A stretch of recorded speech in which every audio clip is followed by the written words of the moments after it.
Coach Izzo's joined us. Coach, you want to give us a couple thoughts, and then we'll take some questions. Some hands are up already. Well, it's been as exciting as I thought. I like the new format the NCAA used, getting us in here yesterday and getting to have a real practice on the floor. I think that was, I don't know how many years they've done that, but it was definitely since I was back here last. And city's been great. Everything's been great. I got a chance to spend a little time with Chris and still congratulate him on the Coach of the Year award. That's an awesome award and well-deserved. And I think, the hay's almost in the barn. We're ready to go, and I'm sure they are too. Coach, we'll start in the center of the room with Eddie. Hey, Coach. Eddie Pels with AP. A couple years ago, the NCAA tweaked a lot of rules to try to make sure that we could get more free-flowing offense that worked. This year, all we're talking about is defense. And I was just wondering where you think things stand.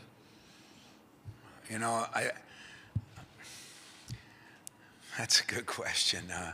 We've been pretty good defensively, and we've been pretty good offensively. We rebounded the ball pretty good. We're shooting better from the free throw line. So everything stands good for me.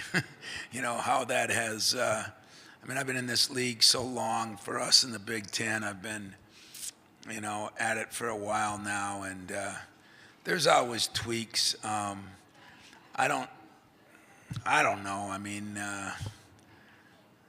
That's a really good question. I just don't have a really good answer because I think it changes. It even changes throughout the year.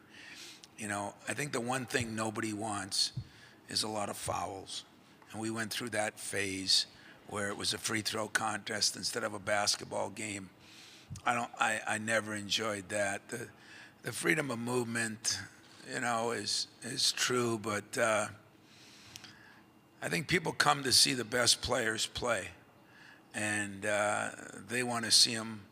If they think that there's never going to be any contact, I don't know what they've been watching all their life, but there is going to be some, and it's been a little hard adjustment when you can beat the hell out of somebody inside and can't put a fingernail on them outside. I think the NCAA or the officials have found a happy medium in there too, and now we have pretty good defense. We're going to have two pretty good defensive teams here. Tony's got an incredibly good defensive team, and Bruce is pressing and trapping all over. So who knows? Maybe it'll be a change, but whatever the way they want to play it, I'm going to adjust to it, complain if we lose, and be happy if we win. It'll be no different.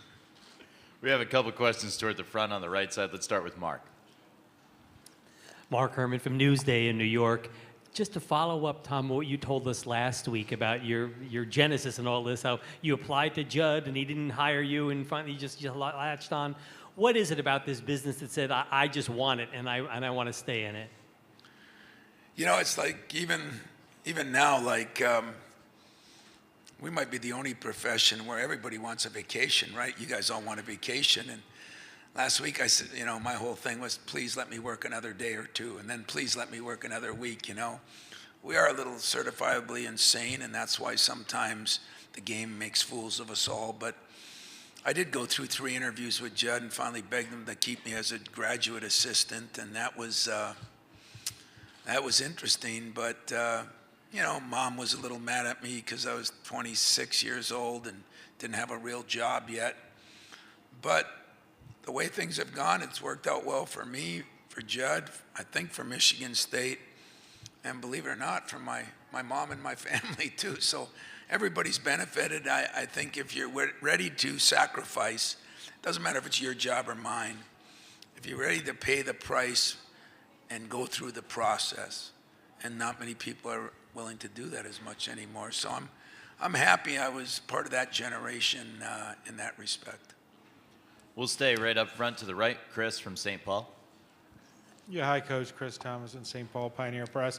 Just talk about what it's like to have a legend like Magic Johnson. He's always there. He talks to the team before games and what have you. And then as a second part, how cool is it that at this Final Four, you've got Magic Johnson, Auburn has Charles Barkley, and Virginia has Ralph Sampson, 3 legends all cheering their teams on.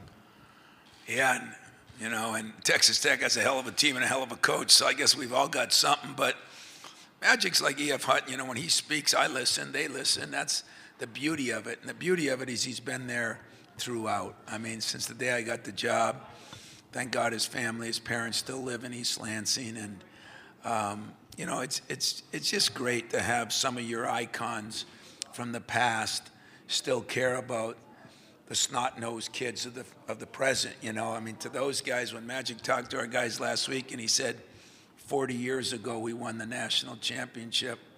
That was my first Final Four I ever went to out of college. And I said, man, we're all getting old, But for him to still have interest in the program and many of the other guys that I've had is really cool. It's one of the things that I hope we don't lose with the changing of the guard, the one and done, the transfers, all the things that happen. I'm afraid we're going to lose some of that. And again, I guess maybe I'm lucky that I was here at the right time. It's awesome, though, to answer your question. It's awesome. Coach, that same area, second row. Coach Chase Frederick, St. Paul Pioneer Press. Ryan Saunders has said that you really kind of stepped up and kind of filled a void after Flip's passing. I guess, why was that so important for you to step up? And then just how much has your relationship with Ryan grown these last few years? Well, it's grown. I was with him last night for a little bit, and, he's so much like his dad. It's scary. I guess we all are, but his is scary. His mannerisms are unbelievable. And I did spend some time with Flip and Ryan when he was out in Washington. And why do I? Because I was fortunate. My dad lived to 91 years old, and Ryan wasn't fortunate. But I say this, I told him last night I guess, you feel you lose out when your dad dies at 61 or 62, and you get so much life to live. But he must have done a hell of a job, Flip, because this kid has got it, at his young age. He's got it. Whether he can survive in this wacko profession we're in, time will tell, but I like his chances. I like the odds. I love his demeanor and his the way he attacks the game. We're going to spend some time this summer, and it's I love the whole family. I got to know his sisters and of course Debbie, and he's just one of those guys you respect and admire. And even though we lost Flip, I think Ryan carries on the mantle of who Flip was, who he still is, really, and the impact he had on the game of basketball. Midway back, just to the left of the aisle.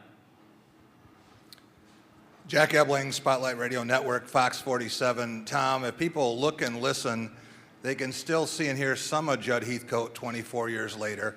When you look at Tech and Chris, do you see any of Bob Knight? I definitely do. When you watch their motion offense, when you watch, we used to say that, we used to tell our guys when we played Indiana, watch how you run out onto the floor because somebody's going to be taking a charge on you. And they did back then a lot. And, Chris is kind of taken that format. But he's a student of the game. He's humble. I really, as I've gotten to know him better, really appreciate how he's done it so quickly. And I guess if you look back, in 4 years we were in a Final Four. In 3 years we won the Big Ten championship. So not quite as quick as him, although he had a few stops along the way. But, him and I are lucky, You can like or love Judd Heathcote or Bob Knight. I happen to love both of them. But they did a lot for the game, and they did a lot. The game mattered to them. And I think they put out some people that became pretty successful themselves. And that's a mark of a great mentor, if you ask me. Just a little further back to the left of the aisle. Tom, Luke DeCock, Raleigh News and Observer. Wonder if you go back to the Duke game on Sunday for just a second. Before their last play, you were running down the sideline. You actually, I think, had to be escorted back into the coach's box. What was going on there? Was there an issue with the spot? What had you spotted there that you were so irate about? Yeah, as I said, I make mistakes too. They changed that rule now where they move the ball it's in the corner, they move it to the middle or they move it up the line. And like an idiot, I kind of forgot in the thrill of the moment. I was hoping it was out in the corner because that's where it went out. But that was totally my fault. The guy explained it to me, and I said thank you and appreciate it, and just walked back very calm and casually. Coach, back of the room on the left side now. Deshaun Tate, Sports Radio 92.9 The Game in Atlanta. Going back to your first Final Four, and now you've got 8 of them in comparison to the other guys are their first time. Do you really have that much of a significant edge considering the experience that you have? I really don't think so. Like I said yesterday to some people, they don't let us play the game. That's where the real experience comes in. I told my team this morning, you get this big stage, and I'm trying to tell them, trust me what I'm telling you. But as I said, my biggest advantage was tickets and hotels. Just getting my own family and their families. I mean, we did have a serious meeting Monday, and I said by Monday night they better be done. And for the most part, we did a pretty good job. So if that's my advantage, wow. I don't think it made us a basket. I don't think it made us a free throw. Definitely don't think we took a charge because of it. So we'll see if we can get something out of it. But experience helps. But at this stage, the experience is that all those other coaches figured out how to win 4 games in a row under some incredible pressure. So they've done it before, and they've already shown their colors. So I don't think it's as big as I wish it was. I wish it was really big. I'd feel better when I sleep at night. Coach, on the right side, just to the left of the aisle, Zach. Zach Braziller, New York Post. Tom, you have a lot of guys obviously back from last year, and your experience is a big part of it. How impressed are you that Texas Tech, with 4 new starters, and they lost by 4 of their top 5 scorers, is gotten to this point? Incredibly impressed. I think we're hitting a new era now. And again, I have my opinion. Everybody's got to do what they got to do. We are hired to be fired, so winning is important, and winning quickly is important. But I hope Chris did a great job of getting some grad transfers in there and some other people, and getting them to buy into his system. That's hard to do. It's very hard to do. On the other side, all those players have some experience. They've played, major college level, whether it be at some other school, but at least they played at this level. So I don't know how that works. I've had 2 transfers, I think, that played any significant minutes in my career. I'm happy for him. I hope the day and age doesn't come where we're living on transfers and this and that, and that part scares me, worries me for our profession. But I also have great admiration for a guy who can take a group of guys that have experience, though. Remember, the key word is they do have experience, but mold them together like he has in this period of time. I think he deserves to be Coach of the Year, and it was whoever voted did a good job voting for him. We're going to go to the back of the room, just to the left of the aisle, but right now we're going to welcome our student athletes in.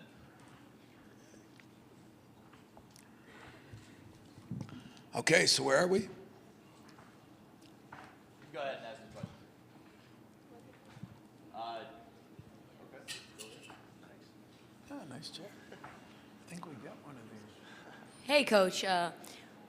Can you talk a little bit about experience more in terms of players, and why you've consistently wanted to build 4-year players at your university versus like going Coach Cal, Coach K, Roy Williams route and getting one and dones? Well, let's make sure we understand, we want to get the best players we can get too. And, everybody looks at it differently. I think you want to get the best players and make sure they have a good enough time that they want to stay as long as they can. I think there's a lot of pressure on these guys right now, and the way it is that, I've had a couple of great 4-year players that have done very well in the NBA, and I've had some 2-year, and I got a couple 1-year guys, and they'll all do well too. But I don't want to hold them back. I don't want them staying for no reason. I just want to make sure when they go, they're ready to go and contribute and be a part of things. I think we put a lot of pressure on these guys now. And one thing about college, you get to make a few mistakes and still survive. Once you get to the NBA, you're scrutinized at a different level. And so I have great admiration for what John has done at Kentucky, what Mike has done and Mike's done it both ways. So has John, actually. But we're not turning down good players either. You know, we got some good players. If the number 1 player in the country wants to come, we'll make room for him. And speaking of, we're joined by Cassius Winston, Nick Ward, and Matt McQuaid. We'll take some questions for the student athletes, as well as Coach Izzo up front, right side. Tom, Matt Charbon of Detroit News. And I know it's difficult when you still have 2 games to go. You haven't won a championship. But when you hear Cassius compared to guys like Magic and Mateen, guys who have done that, is it unique that you have a guy on a team that is so much a team and so connected, yet he still is in the same breath as those guys, if you guys are able to get to the same point those guys got? You know, I think that the greatest thing about it is he's earned his way. He's gone through the process. He's gone through a tough year. He's made some commitments to himself and the program. And, you know, you watch the growth. And, I mean, Mateen had a very average freshman year. And Irvin didn't have an average freshman year, but I remember his first game, they say he had 8 turnovers and did this and that. You know, there's a process for everybody. But I think whenever you're compared to people in a leadership role that have done it at the ultimate level, and that's winning a championship, I think that alone is the greatest attribute. You know, they're all different. One's real strong, one's real tall, and they're all real smart. And so they're different kind of players.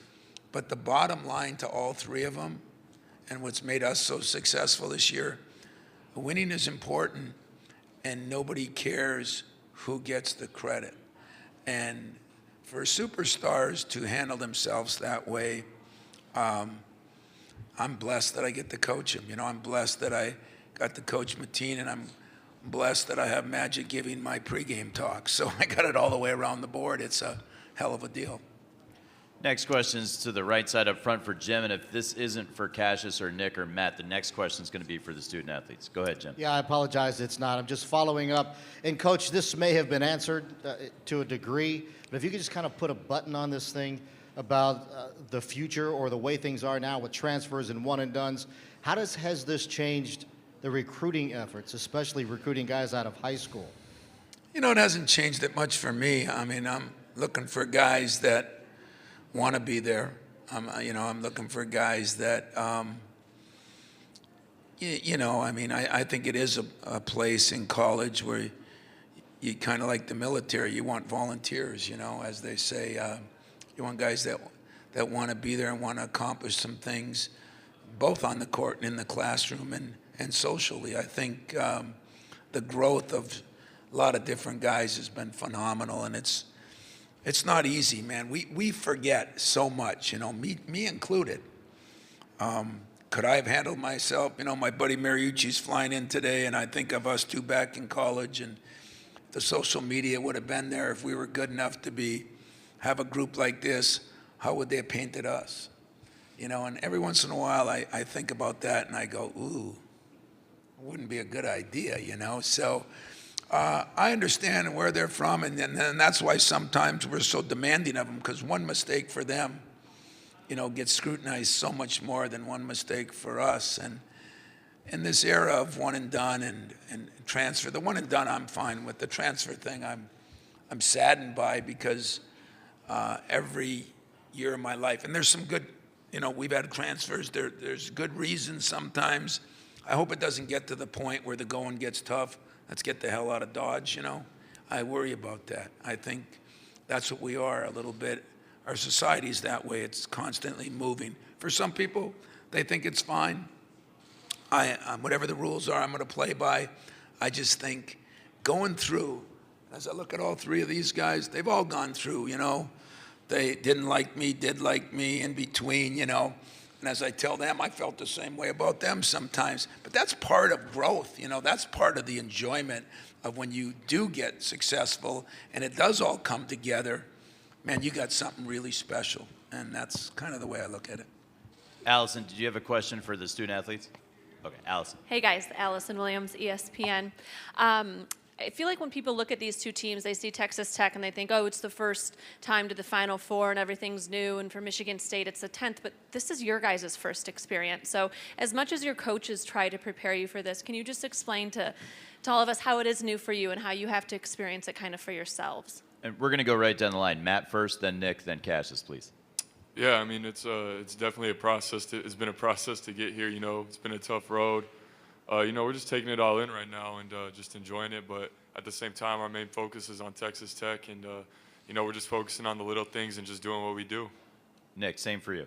Yeah, you know, kind of what Matt said, you know, resilience got us here. You know, we went through adversity all season, whether it goes from injuries, you know, just, you know, we went through a stretch where we wasn't playing well. You know, it's been tough at times, but I feel like resiliency got us here. You know, we just got to work hard and look forward to Texas Tech tomorrow. And Cassius. It's crazy because, you know, the freshmen sometimes ask me, you know, what do we do now or what it's like, or I'm like, this is my first time too. You know, we're doing this together. So we just been, like I said, we've been enjoying it, you know, taking it all in and just embracing opportunities. You know, that's how we look at it. Continuing with questions for Cassius, Nick, or Matt. Yes, this is for Cassius. Anthony Tunsil, KFAI Radio FM. What are some of the characteristics, the leadership characteristics that you have that's in common with McKee's that you have now, that you compare together? I'm sorry, can you ask it again? Yeah. What are the leadership characteristics that you possess in common with McKee's? I'm saying it wrong. Uh-huh. McKee's, please. Yeah, I would say we're both winners. You know, I would say we both do a good job of, you know, bringing our team along. You know, encouraging our team. You know, he had a really good team, but he made those guys play hard. He made those guys match his energy and things like that. I think I do a good job of being confident. You know, and letting that rub off on my team a little bit in a lot of ways too. So just having that kind of impact on our teams, I would say. On the right side toward the back, left of the aisle. Tom, Cash just said a couple days ago that you've kind of accomplished all there is to accomplish in college basketball. There's nothing left for you to prove. Tillman said something similar the next day. I'm curious, do you agree with that? And if not, what's left for you to prove? Hell no, I don't agree with that. Again, Cassius is wrong. No, I think I talk to him all the time, and part of it's my fault because I say, you know, I've been there, and nobody can take that away from me, but my dream is for you guys to get there. So if they get there, they're taking me along for the ride. So that's why I still have bigger fish to fry and bigger things to go after. And, you know, I think we've talked about it a lot. You know, it's really ironic, isn't it, guys? We scrimmaged Gonzaga here. We met halfway in one of those preseason scrimmages. And, you know, I guess maybe somebody said, wouldn't it be nice to come back here? And we almost got to meet here together again. But it's a long journey, and I will never, as long as I'm coaching, ever not think of getting to a Final Four or winning a national championship. Once you do it once, it's so good you want to come back, you know. But satisfied, I think they'd tell you I'm never satisfied. But I don't think they are either. I think they've done a good job. Hey, they've taken me farther this year than I've taken them. We've had reasons that if they weren't good in the locker room, you asked a good question about Mateen and Cassius. They're different kind of people in different ways, but they both had the ability that their teammates respected them and followed them, and they both are winners. And that's kind of the common denominator to be successful. We'd like to thank Coach Izzo, Cassius Winston, Nick Ward, and Matt McQuaid for joining us here in the main interview room. Michigan State's going to head out and hit their open practice in the main part of the arena. Thanks for joining us, and good luck tomorrow night. Thanks. Good job, guys. And applause. Thanks, guys. Thanks, Coach. Thanks.